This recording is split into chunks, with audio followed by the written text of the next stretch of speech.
July 27 വിശുദ്ധ പന്തലിയോൺ. ഏഷ്യയിലെ കരിങ്കടലിനടുത്തുള്ള നിക്കോമീഡിയയിൽ നിന്നാണ് വിശുദ്ധ പന്തലിയോൺ വന്നത്.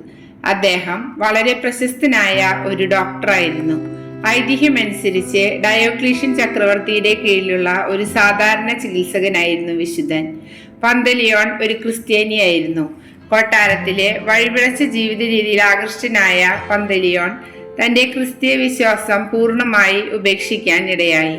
എന്നാൽ ഹെർമോളോസ് എന്ന വിശുദ്ധ പുരോഹിതൻ പന്തലിയോണിന്റെ ഭക്തയായ അമ്മയുടെ ജീവിത മാതൃക ചൂണ്ടിക്കാട്ടി വിശുദ്ധനെ ഉപദേശിച്ചു.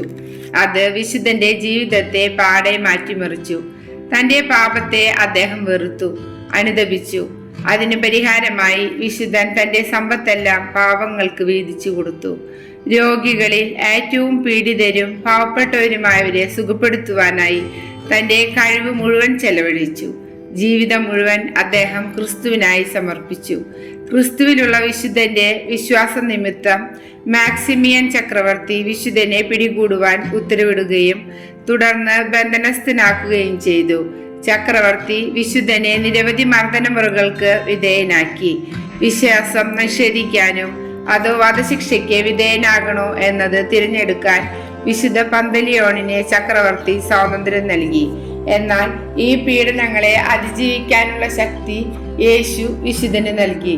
അവസാനം മൂർച്ചയേറിയ വാളുകൊണ്ടുള്ള ഒരു വെട്ടിനാൽ വിശുദ്ധൻ തന്റെ സഹനങ്ങളിൽ നിന്നും മോചിതനായി ദിവ്യവൈദ്യനായ ദൈവസന്നിധിയിലേക്ക് യാത്രയായി. ചികിത്സകരുടെ മധ്യസ്ഥനായിട്ടാണ് വിശുദ്ധനെ പരിഗണിച്ചു വരുന്നത്. റോമിലും കോൺസ്റ്റാന്റിനോപ്പിളിലും നിരവധി ദേവാലയങ്ങൾ വിശുദ്ധ പന്തലിയോണിനായി സമർപ്പിക്കപ്പെട്ടിട്ടുണ്ട്. കിഴക്കൻ രാജ്യങ്ങളിൽ ഒരു മഹാനായ രക്തസാക്ഷിയും അത്ഭുത പ്രവർത്തകനുമായിട്ടാണ് വിശുദ്ധ പന്തലിയോൺ അറിയപ്പെടുന്നത്. മഹാനായ രക്തസാക്ഷിയും അത്ഭുത പ്രവർത്തകനുമായ വിശുദ്ധ പന്തലിയോണെ ഞങ്ങൾക്ക് വേണ്ടി അപേക്ഷിക്കണമേ.